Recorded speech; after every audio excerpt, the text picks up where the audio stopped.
If you have been following us for some time, you are aware that we have been examining the DJI Pocket 4 camera from the outset.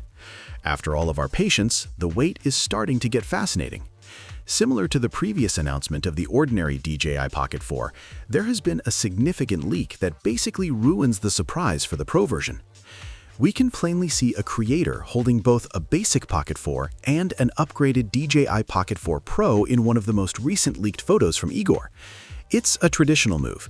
The side-by-side photos show that the inner circle has already received early review units to create launch content.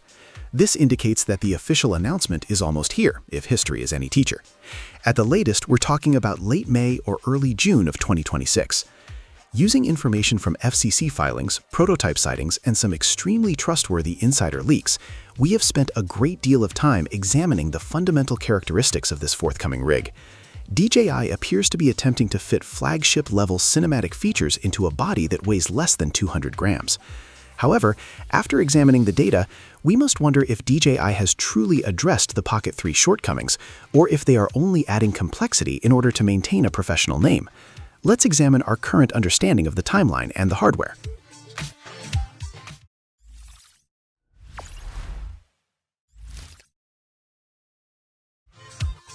The most striking part of the leak is the dual lens system. For the first time, we're looking at a 3-axis gimbal that houses a dual CMOS primary sensor setup. The rumors point to a 50-megapixel main sensor paired with a secondary telephoto or ultra-wide lens. This allows for a 2x to 4x optical zoom, which has been the single biggest pain point for Osmo Pocket 3 users who were stuck with digital cropping. While this sounds great on paper, we have to consider the build materials and long-term durability. Adding a second lens and the mechanics for optical zooming into a tiny gimbal head adds a lot of weight and potential points of failure. The heat distribution will be a major hurdle for the DJI engineering team. Pushing 4K at 240 FPS or 6K at 60 FPS through dual sensors in such a slim profile is going to generate a massive amount of thermal energy. We've seen other Pocket cameras struggle with overheating in 10-bit D-Log modes, so we're curious to see if the Pro's slightly slimmer but more densely packed profile has the thermal headroom to actually sustain these high bitrate recording sessions without cutting out after 10 minutes. In terms of raw power, the specs are undeniably impressive. We're looking at 10-bit color profiles across the board and a massive jump in frame rates. The power consumption is definitely going to be higher than the standard model, but DJI is compensating for that with a 1545 mAh battery. That's roughly 20% larger than the Pocket 3. They've also integrated ActiveTrack 7.0 AI for multi-object locking, which is likely why they've moved to a larger rotating screen and added a physical zoom dial.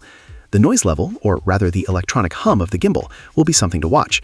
With heavier dual lenses, the motors have to work significantly harder to maintain that signature DJI stability.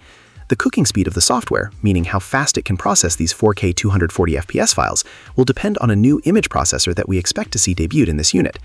We also noticed early leaks hinting at enhanced modular integration, including remote grips and external lights.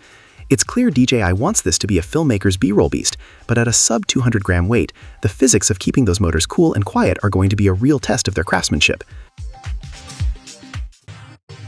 One of the most concrete pieces of evidence we have is the FCC grant received on December 22, 2025. Usually, these filings have a 180-day confidentiality period, which officially ends on June 20, 2026. However, if you know how DJI operates, you know they almost never wait for that clock to run out. They usually launch the moment the units are in the warehouse and the marketing campaign is polished. The fact that review units are already being spotted in the wild alongside the standard Pocket 4 suggests that the Pro version is essentially sitting in a box somewhere waiting for the go signal. The long-term durability of the gimbal arm remains our biggest question mark, especially with the added weight of the dual lens module, but the 5-year outlook on DJI's motor tech has generally been solid. So here is the situation we're in. If you are sitting there today on the launch day of the standard Pocket 4, wondering if you should pull the trigger, we'd tell you to pause. If you already own a Pocket 3 and you're looking for a reason to upgrade, the standard Pocket 4 might feel like an incremental step. The Pocket 4 Pro, however, is shaping up to be a total departure. The standard Pocket 4 is the now buy. It's compact, it's powerful, and it's available today. But the Pro is the one for the creators who need true optical zoom and that extra creative flexibility. The build materials and the dual CMOS setup mean it'll be a bit more costly, but it's a worthy investment if you find the current digital zoom unusable. Our critique of the Pro strategy is simple. DJI is making the gimbal head heavier and more complex. While the active stabilization is top tier, the more you add to that gimbal arm, the more careful you have to be with it. We hope the Pro model includes a more robust locking mechanism for travel to ensure it doesn't become a very expensive paperweight after one rough bag ride. That's what we've got for you today on the DJI Pocket 4 Pro leaks. It's shaping up to be one of the most exciting pocket-sized cameras we've seen in years, but it's also a risky move for DJI to go this complex. We'll continue to track every new leak, FCC update, and official word as we approach that June launch window. We're curious to hear from the community on this one. Are you a buy-it-now person who's going for the standard Pocket 4 today, or are you going to hold out for that dual-lens Pro model in June? Does 4K 240 FPS actually matter to your workflow, or is it just another spec sheet vanity metric? Let us know in the comments below. Don't forget to give this video a thumbs up if it helped you make sense of the leaks. Subscribe to the channel for the full review once we get our hands on the Pro, and we'll catch you in the next one. Peace.